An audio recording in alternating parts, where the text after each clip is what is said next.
Thank you, Pastor Kent, for giving me the opportunity to be able to preach this afternoon.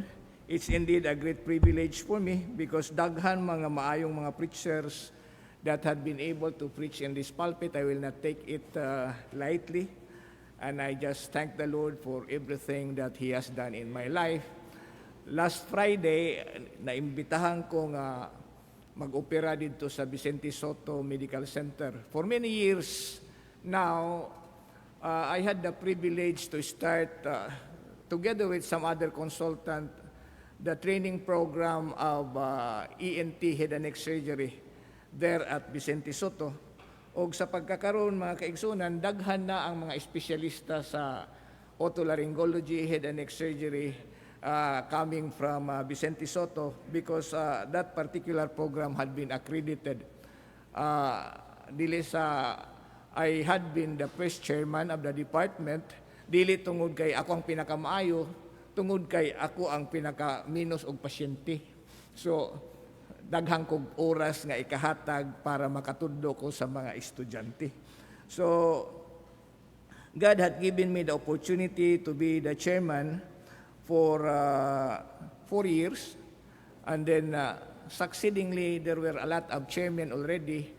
And karon ang mga chairman na sa departamento ang mga graduate na sa among training program. Amen. So I was given the opportunity again to teach by doing some surgeries so that they may be able to see how it is being done. And ang una nga nangutana sa ako ang akong mga residente because they may not be able to graduate kung dili sila makahuman o some surgeries, for example, especially the plastic surgeries like clip lip, clip palate, rhinoplasties, blepharoplasties, wala ka gani experience niya na dili ka ka-graduate sa imong training program. So, they need somebody to teach them on those types of surgeries. But last Friday, ang unang pangutana sa ako sa akong residente, Doc, Sir, why is it that you always pray before the operation? Because I make it possible that before I do some surgeries, I pray.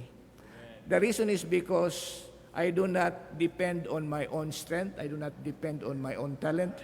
I do not depend on my education and on my training. I only depend on God.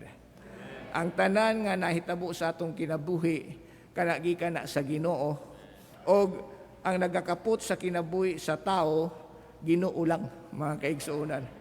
Mo bitaw na usahay, mahadlok ta sa COVID, tungod kay, kuya ba yan ang pandemic? Ako when I was in Zambia, because my wife was here, my family was here, I was alone, ganahan kong muuli, kay, sige mag-lockdown, daghaw pong nangamatay. Ako nga kung mamatay ko, gusto kong mamatay nga na akong asawa. At least makakita man ko sa akong asawa, and then I will be able to tell my wife, I love you. Lugi mo, no? Wala mo ingon ni ana. Na, kanang you will be with the family. Ang uban nila makaintindi ingon ni ana because usahay magwanahon na ta nga mga sakit ta. A lot of missionaries are having some problems because they probably are sick. Ang ako lang pagampo sa Ginoo nga kung di lang unta mi masakit. Salamat sa inyong pagampo kay wag mi sakit sa akong asawa. Wala. Kaya ano, wala may pakonsulta. Oh. Kamo kung magpakonsulta mo, may sakit yun mo. Sigurado labi na kung tigulang na ka. Ako pangayo ko lang sa Ginoo nga, Lord, kung kuhaon mo man lang ko, ay lang kong tagaig sakit. Kanang diretso lang bang patay? Kaya aron, walay, ang akong mga anak, dili na mahasol, dili na sila magastos, wala na yan. Kanang diretso lang patay. Aron, wala na problema. So, ang uban na to, sige lang tagkahadlok, mga kaigsunan, ang ako lang nakita, we should have to trust in God. Trust in God. Now, ang ikaduhang pangutana nga gipangutana sa ako Sir, unsa man day ang imong relihiyon? Because I will tell you, kahuman sa operasyon, kay nindot man ang resulta, nakat-on ang residente, ganahan kayo ang residente nga i-blow out ko. Sir, i-blow out ka na mo. Ako nga, di ko ganahan na ng, kanang pagkaon na. Kung ganahan mo nga, mahimuot ko, imbitaron ta mo sa simbahan. Mga kaigsunan, nadala na ako sa simbahan kanina. Dito sa Talisay, ang residente nako. Gracias sa Ginoo, mga kaigsunan. Nakapaminaw sila sa pulong sa Ginoo. I don't know if they receive Jesus Christ as Lord, Savior of their life, but at least the seed has been planted into their heart. No? Our purpose is to warn them, not to save them, because the saving comes from God. But kita nga tanan diri, our purpose is to glorify God. Ha? So nangutanan ako, unsa man diay imong relihiyon, sir? Kung dili importante ang relihiyon. Ang importante ang imong personal relationship kang Jesus Christ. Ha? Kang Jesus Christ. Pero asa man ka magsimba, sir, ako sa Baptist. Nganong na-baptist man ka, sir? Pangutanon ta mo. In fact, nakakita ko sa akong dating estudyante dire, the number one in the class, nga na doktor na.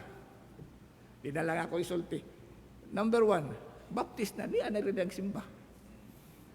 So, kung inyong hunahunaon, mga kaigsunan, nganong nabaptist man mo? Kung pangutanong ka, nganong nabaptist man ka? Makatubag ka?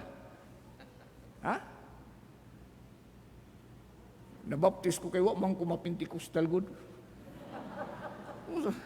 So, ato nang i-discuss karong gabi una, let us open our Bibles to the book of Ephesians. Ephesians chapter 1, verse 3 to 6. And let us read this and let us all stand up to give reverence to the Word of God. The Bible says, "Blessed be the God and Father of our Lord Jesus Christ, who hath blessed us," kuhaon ko muna ni, "who has blessed us with all spiritual blessings in heavenly places in Christ, according as He hath chosen us in Him before the foundation of the world, that we should be holy and without blame before Him in love, having predestinated us unto adoption of children by Jesus Christ to Himself, according to the good pleasure of His will, to the praise of the glory of His grace, wherein He hath made us accepted in the beloved." Let us pray. Heavenly Father, You are the great planner, You are the architect, and You are the one that is responsible for our life. I pray, Lord, that You continue to direct our lives so that each and every one of us that are present right now can glorify You. Allow, O Lord, that our actions, our words, and all the things that we are doing will be geared towards something that will edify Your name, and that we will also be able to improve our lives in such a way that people will see that You are our God. And I just thank You, O Lord, for all the things that You have done to our family and to each and every family of this church. I thank You, Lord, for the leadership of Pastor Gisalva and also for Pastor Kent and all the people that are here. I pray, Lord, that You guide each and every one of us. In Jesus' name I pray, Amen and Amen. Mga kaigsunan, ang Ginoo mao ang architect, mao ang planner, mao ang everything that is involved in our lives. In fact, it is not an accident that you are here, because in John 15:16 it says, "You have not chosen me, but I have chosen you." Wala mo ang mucho sa Ginoo. Ang Ginoo ang nag-choose kanimo o kanako, o nagpasalamat ko sa Ginoo nga gi-choose ko sa Ginoo.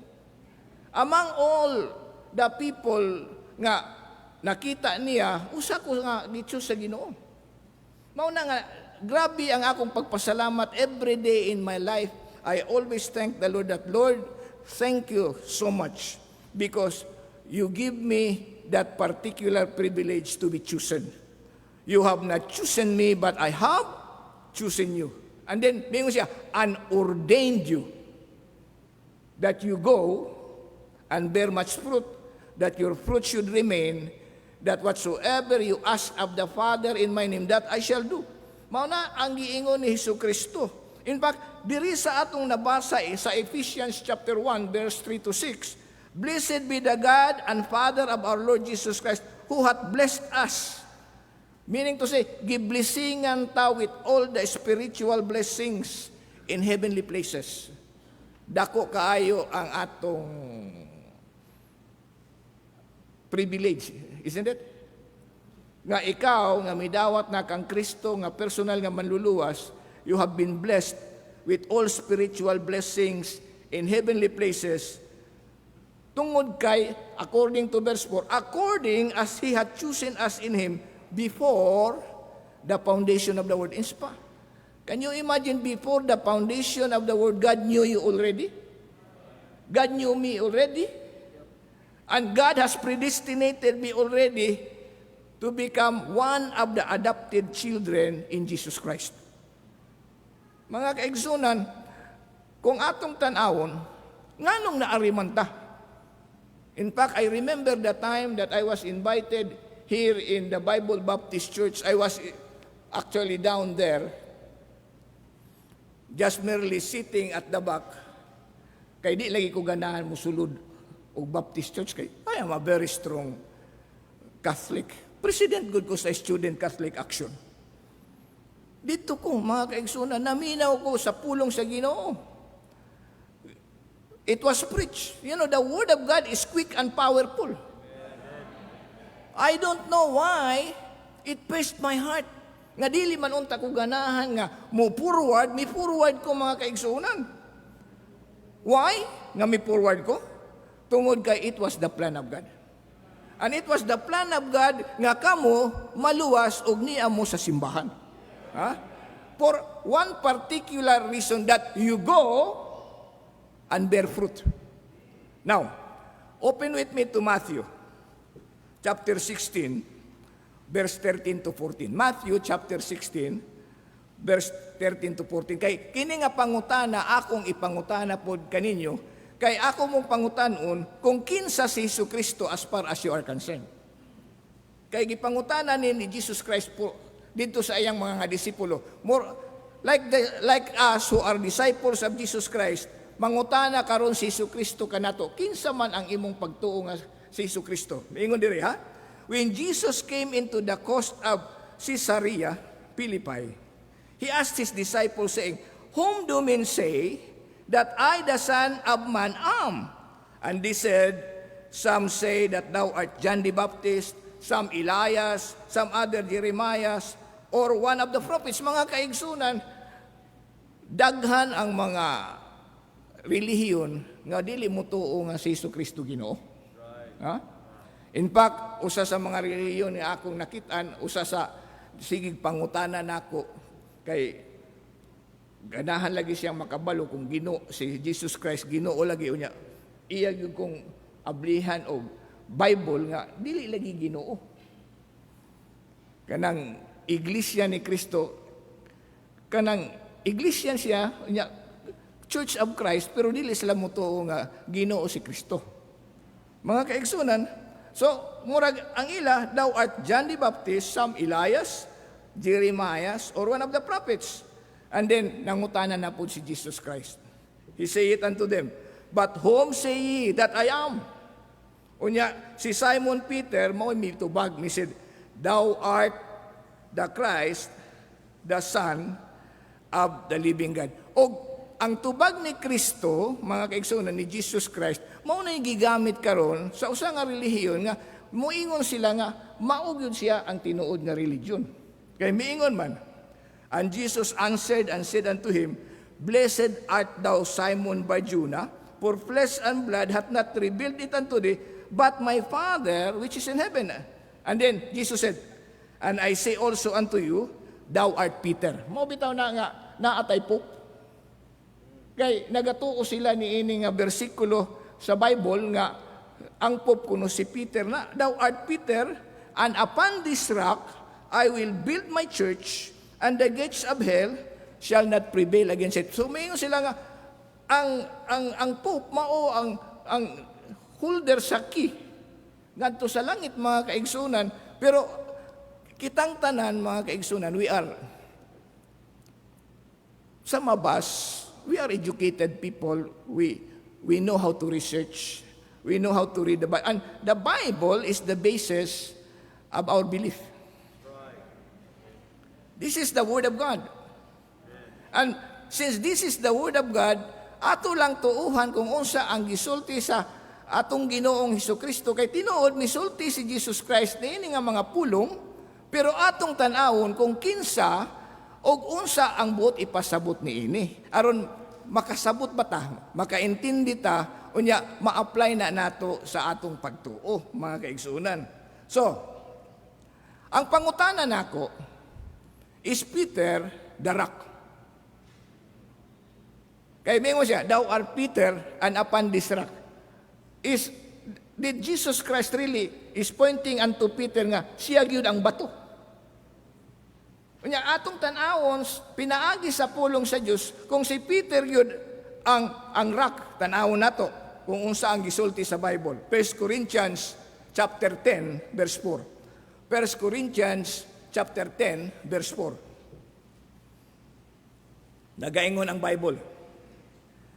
And did all drink the same spiritual drink, for they drank of that spiritual rock that followed them, and that rock was Christ.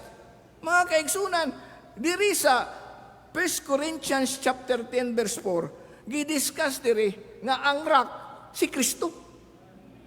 So, murag nagingon siya nga, thou art Peter, but upon this rock, I will build my church. Kay naa may giingon diri nga, who is that rock? That rock was Christ. So, that is in the New Testament. Adto nato sa Old Testament. Aron makakita ta og atong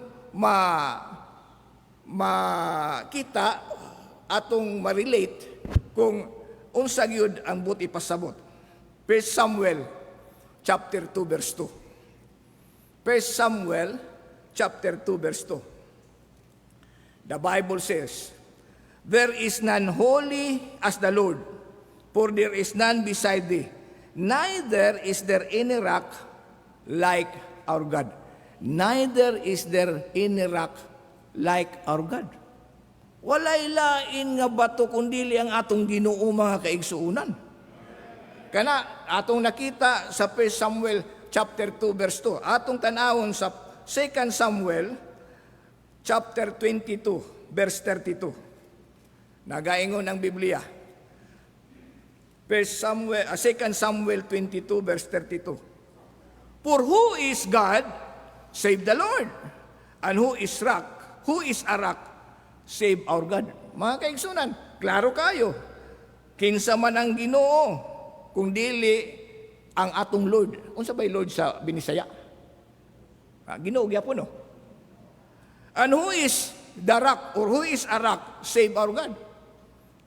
So, rock, Lord, and then ang rock mao ang God.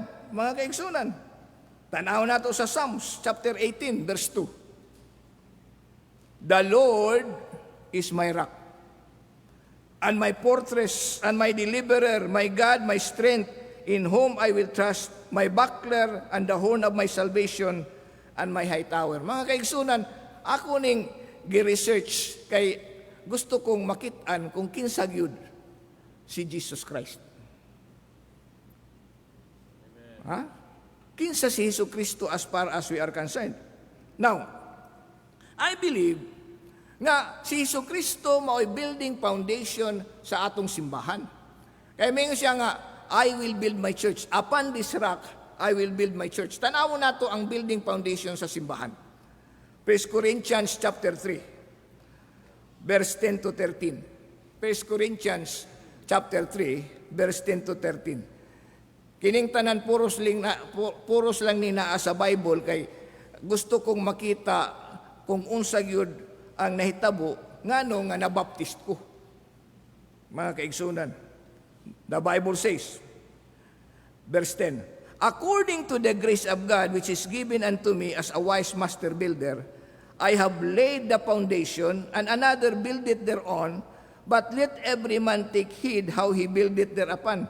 For other foundation can no man lay than that is laid, which is Jesus Christ. Walay laing foundation na pwede ibutang kundi si Jesu Kristo lamang. Maunay gisulti sa Bible, mga kaigsunan. So kung maingon nga ni nga walay lain, dili pwede si Peter. Kay si Jesu Kristo lamang yun. Ha? So, let us try to put some logic into our head. Kay, klaro man kung unsa ang gisulti sa Bible, for other foundation can no man lay than that is laid, which is Jesus Christ.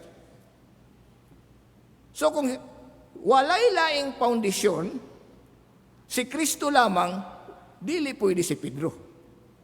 Dili ba? Okay, now, Ephesians chapter 2, verse 19 to 20. Nagaingon, therefore, you are no more strangers and foreigners, but fellow citizens with the saints and of the household of God. Kita, mga kaigsunan, nga midawat na kang Kristo, nga personal, nga manluluwas nato. Dili na ta mga strangers, we are no longer foreigners, we are children of God, we are adopted children of God. Og 20, nagaingon, and are built upon the foundation of the apostles and prophets, Jesus Christ Himself being what? The chief cornerstone. Mga kaingin, kita mga foundation ta, pero ang chief cornerstone is Jesus Christ. So kung mingon gani nga chief cornerstone si Jesus Christ, dili si Pedro. Di ba? So, klaro na, mga kaigsunan. Now, balik ko na to ang confession ni Peter. Nagaingon si Pedro, thou art the Christ, the Son of the living God.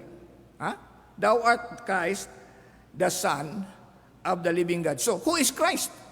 So, ibalik na ako sa John chapter 1, verse 1. In the beginning was the Word, and the Word was with God, and the Word was God. Huh?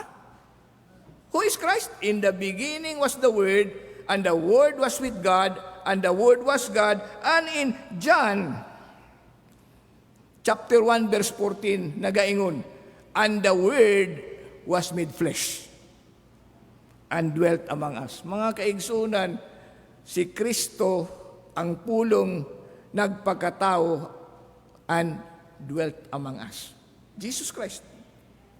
So, ang unang preposition is that God is the rock. Di ba?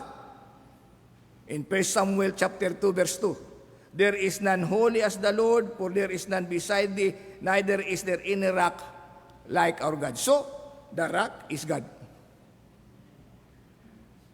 The rock is God.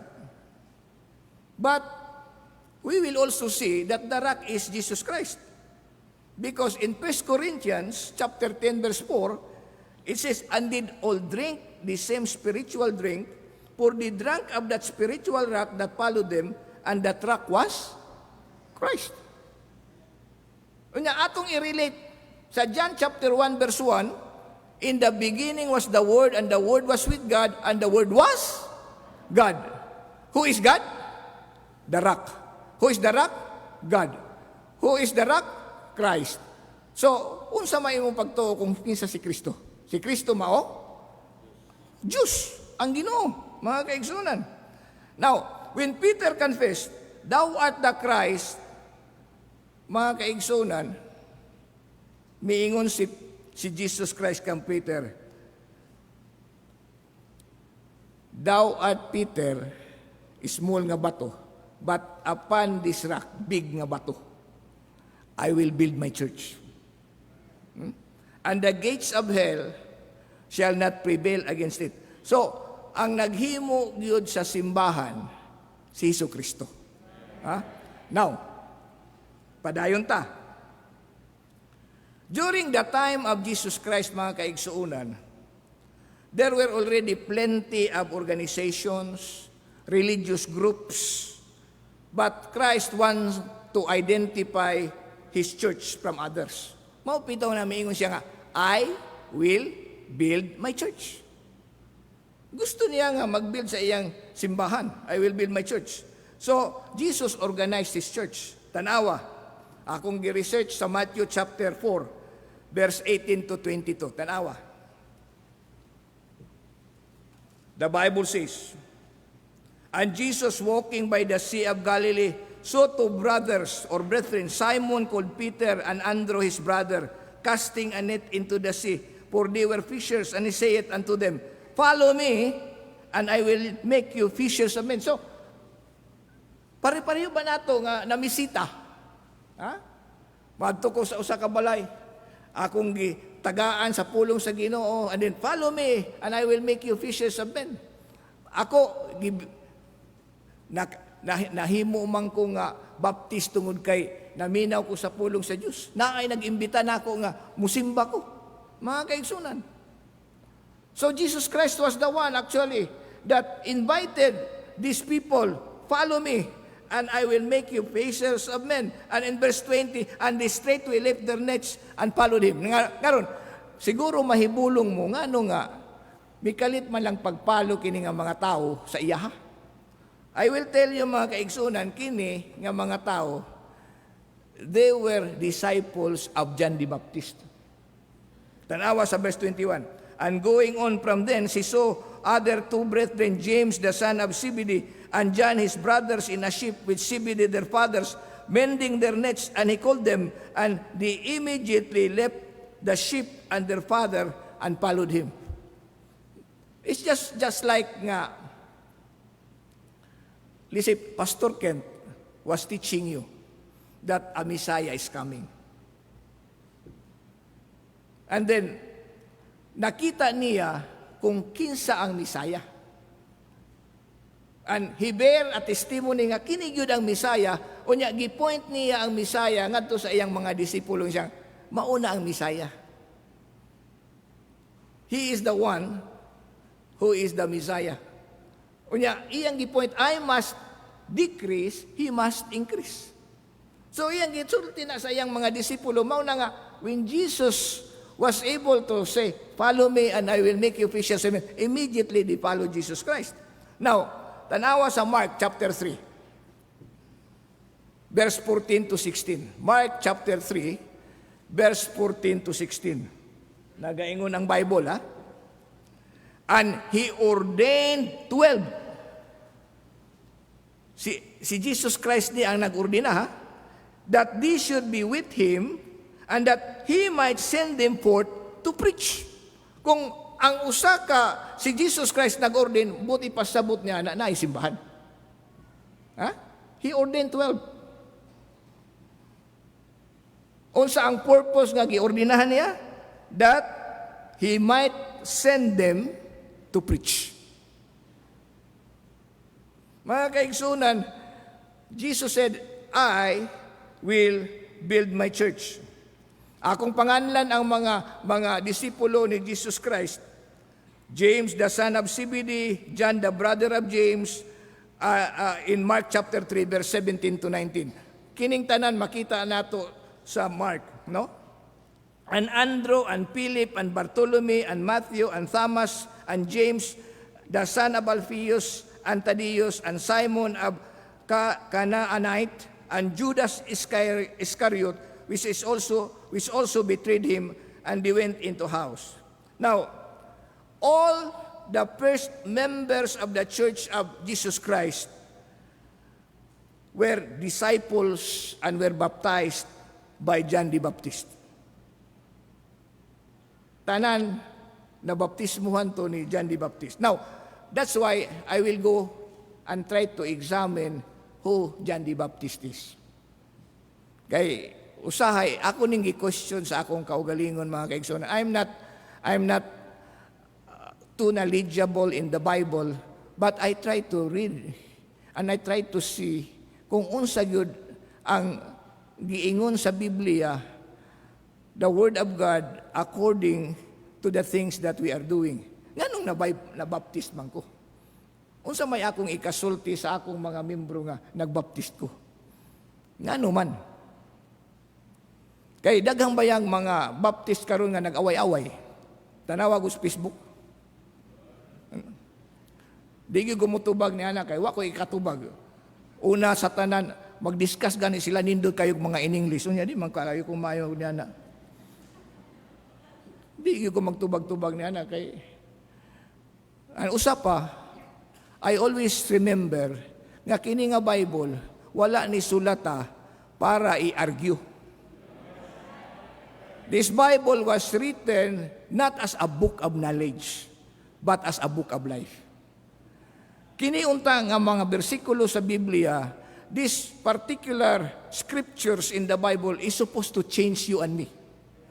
Dili kanang atong i-discuss aron mahimaya ta.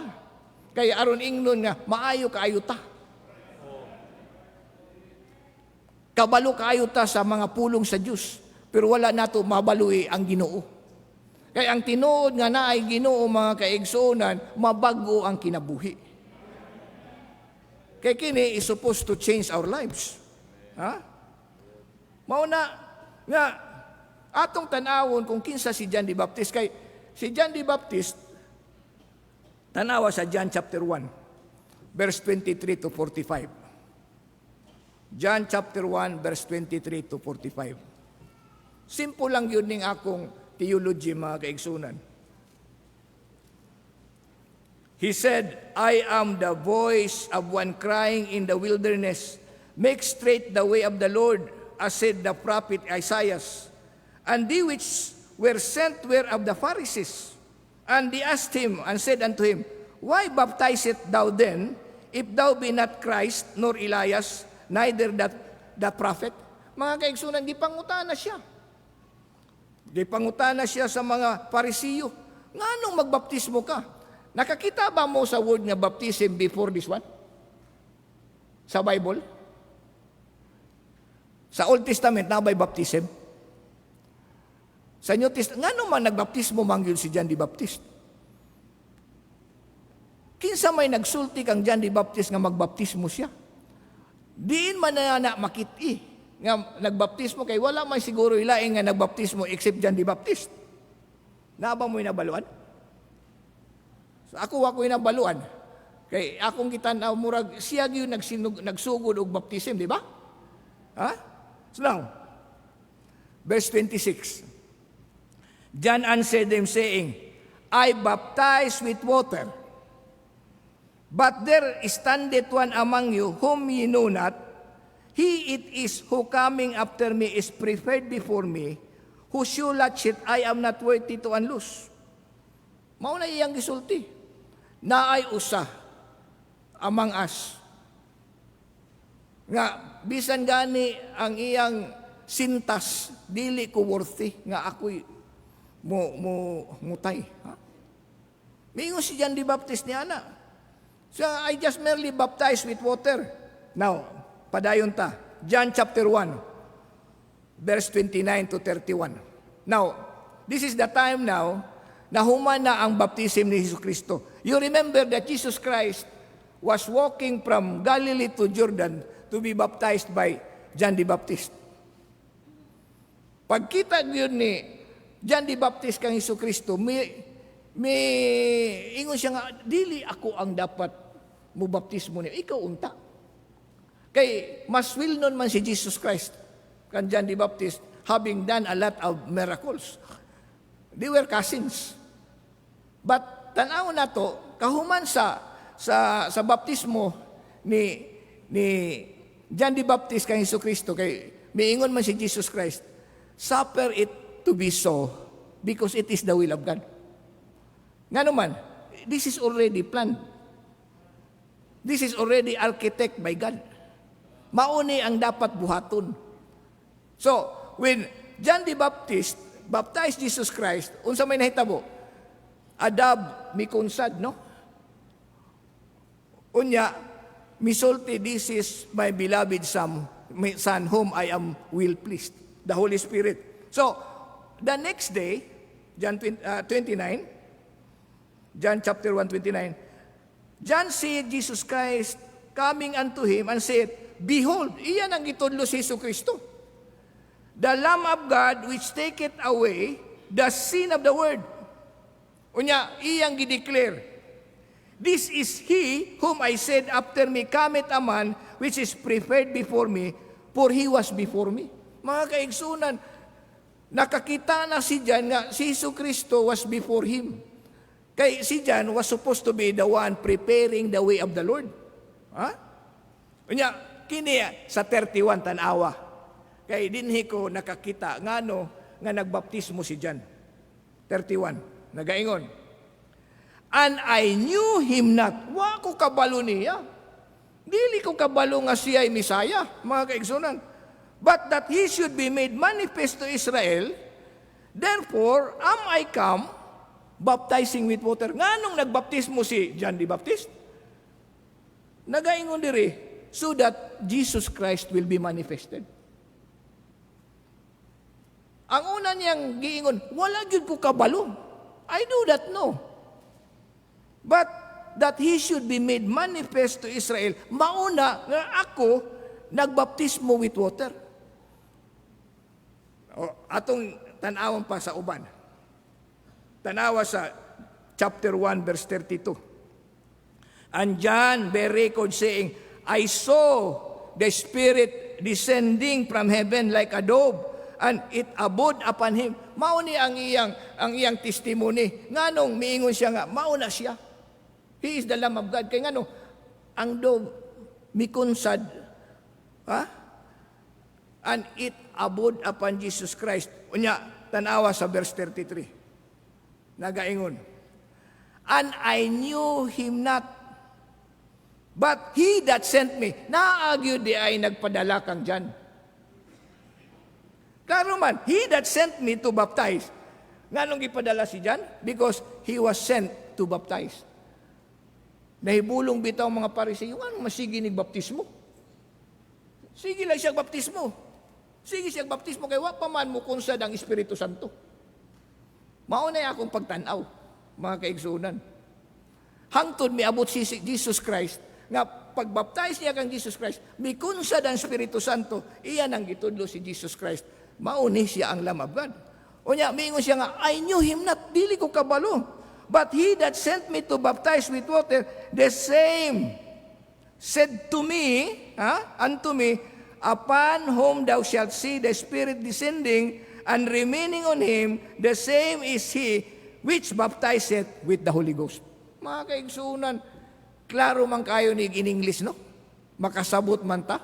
Nga, si John the Baptist, wala gyud siya ay kabalo nga kung kinsa ang Misaya. Nagbaptismo siya aron mamanifest si Jesus Christ og mahabalo ang katawan sa Israel nga mauni siya ang Misaya kay mukunsad man ang Espiritu Santo.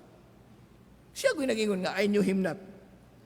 Nya 34, and I saw and bear record that this is the Son of God.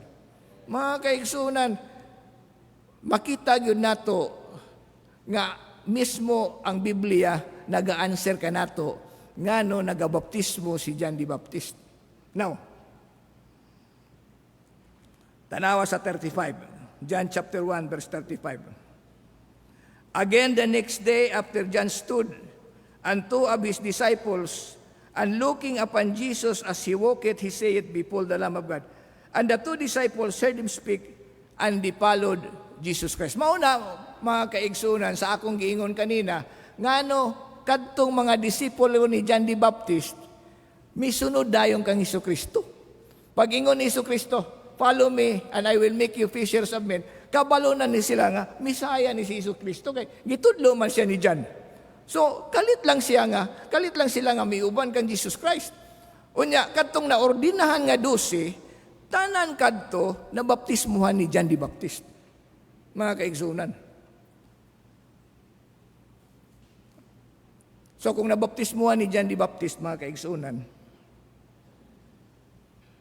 kay kining baptise baya nga word, nakit-ang ko lang ni tungod kang John the Baptist.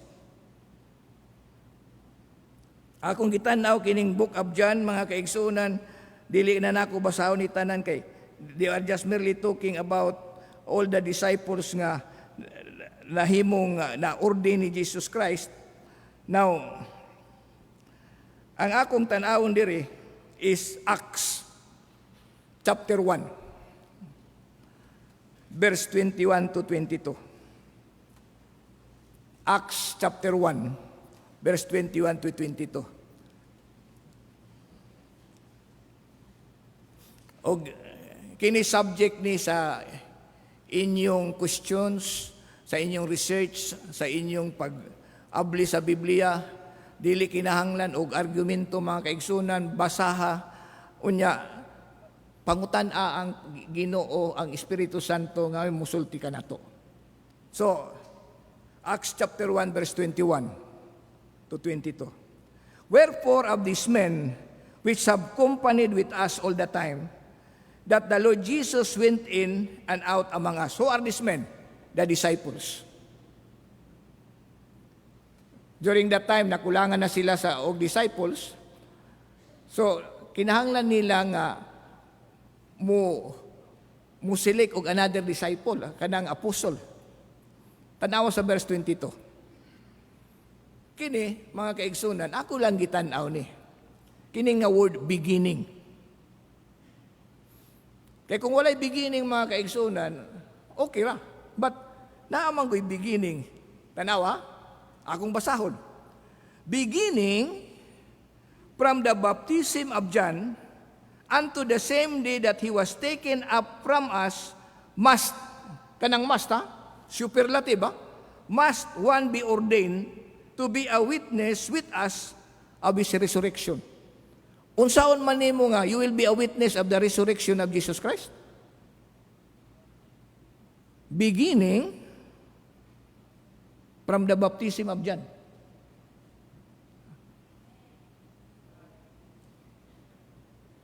Ako lang ipaagi og binuang istorya. Ako na baptismuhan man ko sa Baptist. Unsa man ko? Baptist gyud ko, di ba? Nabaptismuhan man ko. Kamu kung nabaptismuhan mo sa Katoliko, unsa man mo? Katoliko mo. Kung nabaptismuhan mo dito sa laing church, unsa man mo? Pero kay nagsulti man diri, beginning from the baptism of John. Unya, kung atong tanawo na, kinsa may mga disipulo ni Jesucristo. Tanawa sa book of Matthew, chapter 28. Unya, ang tanang disipulo ni Jesus Christ, miadto dito sa atong basahon ni kay aron maklaro ba? Matthew 28.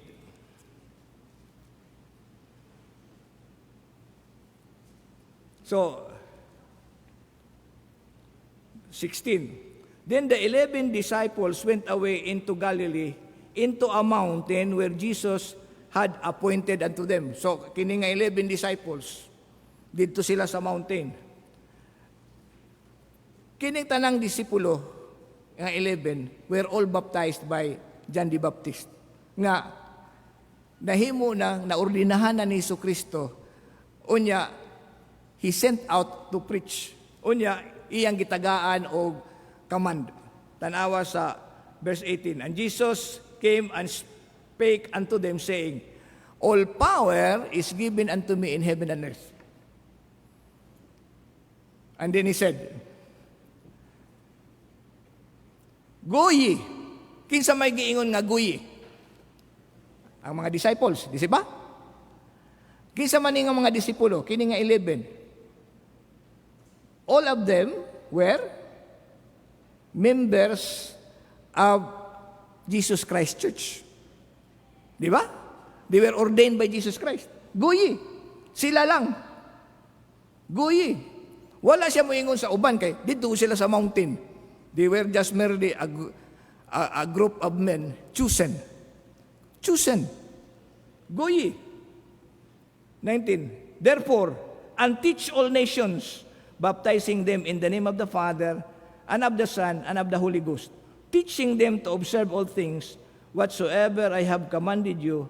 And lo, I am always with you till the end of the world. Mga kaigsunan, dagang mga tao nag-away-away kung unsa ang tinuod nga relihiyon. Para nako, ang importante ang atong personal nga relasyon ngadto sa Ginoo. Kini nga mga disipulo, they were baptized by John the Baptist because John the Baptist was preparing the way of the Lord. In fact, John the Baptist really did not know. Ang basta gisugo la siya nga magbaptismo. Murag, kuan ba na? Kanami nga, pagbaptismo lang. Basta, kahuman yung magbaptismo nga na ay mukunsad ang Espiritu Santo, mauna na. Kay kahuman nga nagbaptismo siya kang Jesus Christ, wa naman siguro siya magbaptismo. Miingon naman gani siya nga, I must decrease, He must increase. Kay human naman ang iyang job. He was already, actually, He allowed already that Jesus Christ will be manifested. When He baptized Jesus Christ, the Holy Spirit descend already. Nagkataon nga katong mga 11 na baptismuhan to niya tanan. Unya, nahimo to niyang mga disipulo nga nahimo pong membro sa simbahan ni Jesus Christ. Kay si Jesus Christ mas mismo ang nag-ordain. Kay naaman as Bible that He ordained 12. Unya, at the mountain, iyang gitagaan og sangon nga, all power is given unto me in heaven and earth. And then He said, teach. Preach the gospel to all nations. Sila ang gisultihan. O kita karon gisultihan ta. Ang problema karon, nag-unaw-na lang ko. Kay maumani ko sa away. Kinsa man ang gisangunan pag-preach, pag-baptize. Kaya minsan, preach the gospel to all nations, baptizing them. So, kung i-baptize ka, kinsa may ang mag-baptize? Kana inyo ng assignment, ha? Basahan na ninyo. Ayaw mo pag-away-away.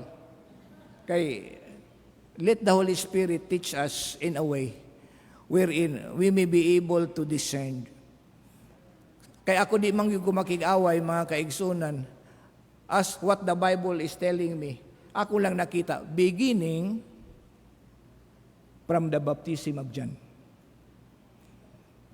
One must be ordained to be a witness of His resurrection.